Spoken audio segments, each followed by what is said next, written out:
me. I miss you so much, and I really wish I could be teaching this to you face to face. But since we can't do that, we're gonna make the most of this. All right, today for social studies, I am going to teach you something new. We are going to talk about something called goods and services. Now, goods and services are not the same thing, so I'm going to break them down for you. All right, let's start with the goods. Goods are things that are made or grown, and goods are things that are usually made in factories, such as the clothes that we wear, the toys that you play with, the books you guys like to read. These are all examples of goods. And if you look around where you are right now, you're surrounded by goods that came from somewhere. Now, some goods are also grown, such as the food that we eat, or trees are grown for their lumber that we use in construction. So it's very important that the goods that are natural resources are preserved, because we might not have them forever if we don't take care of them. It's very important to conserve our natural resources so that we can continue to make goods with them.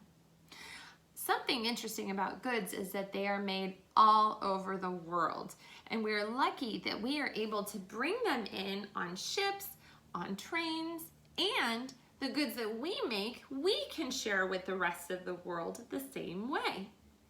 All right, now let's move on to services. Services are different from goods. A service is work that someone does for someone else.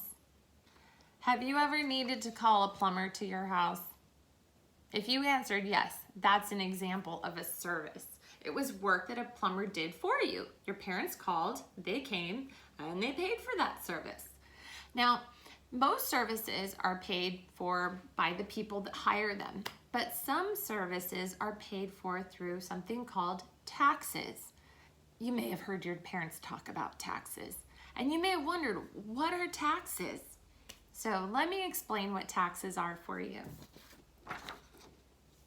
Taxes are money that is paid to the government and is then used to pay for services that everyone enjoys.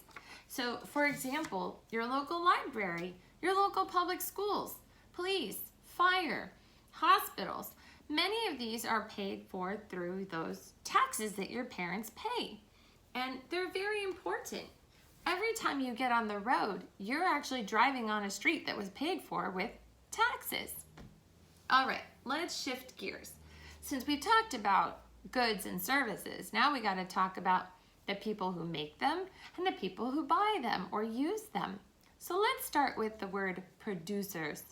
Now, all of us Southern California people, when we hear the word producer, we think of TV and movies. But in social studies, it has a very different meaning. A producer is any person that makes goods or provides a service. So your mom or dad might be a producer. Now, a consumer is different from a producer. Let's talk about consumers. Consumers are people who buy or use the goods and services that people provide. That means that you're a consumer. Well, goods and services are all a part of our everyday lives. And right now, we're stuck inside. We can't go out to the stores and buy all the goods that we want or like we normally would. But we are very lucky because we have services that can bring those goods to our home now.